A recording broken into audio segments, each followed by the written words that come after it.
Yo, c'est Nix. Alors aujourd'hui, on va faire la review du Niku G3 mode. Donc un mode de Niku. Donc il est composé d'un air blanc. Donc là, peut-être qu'on le voit pas, mais c'est par-dessus le grip d'HGG. Un grip d'HGG. Un grip quelconque. Moi j'ai pris Hypergel. Du Hannibal. Un autre grip d'HGG ou de RSVP comme vous voulez. Un grip quelconque aussi.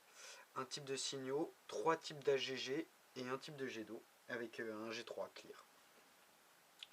Donc niveau modage, je pensais que c'était assez facile au début, mais c'est vraiment chaud parce que il faut bien couper les grips. Le G3, il faut bien le limer ici pour pas que le grip se relève. Et alors pour coller les 4 types, c'est une galère sans nom, vu qu'il faut enlever le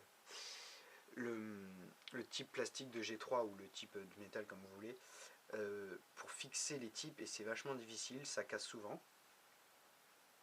Donc voilà, après pour avoir un bon résultat c'est assez dur, le cap et tout, pour bien qu'il soit fixé. Donc niveau caractéristiques, alors je pense que Niku, vu qu'il spin qu'avec des MX, il a fait à peu près la même taille qu'un MX, donc voilà, lui il est légèrement plus grand. Niveau spin, ça donne quasiment comme un GJH, c'est lourd, parce que bon, il y a 3 types d'AGG plus un jet d'eau à l'avant plus un type de signaux à l'arrière, c'est pas mal lourd. Niveau couleur, il y a plein de choix. Par contre, il faut faire gaffe parce que l'air blanc, donc le grip transparent, se colore avec le grip qui est en dessous. Donc, par exemple, là il est rouge, il va se colorer rouge. Et après, on peut. Enfin, c'est assez chiant quand on veut changer de mode. Et donc, le modage, à part l'air blanc, il n'y a rien de trop difficile. Le jet d'eau, peut-être un peu. L'air blanc, ça se trouve qu'au Japon. Donc, c'est un mode assez court.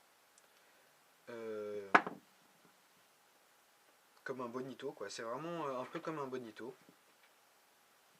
Le modage se ressemble et tout. Il n'a pas vraiment de problème au spin. Enfin, j'en vois pas. Il est vraiment, enfin, déjà il est plus agréable qu'un bonito. Le poids est mieux réparti. Alors le grip à l'arrière est sympa aussi. On peut mettre des trucs. Voilà.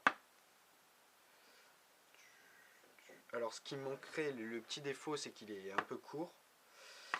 Mais sinon, c'est vraiment bon. Et vu qu'il est lourd, il a une bonne inertie, c'est agréable à spinner.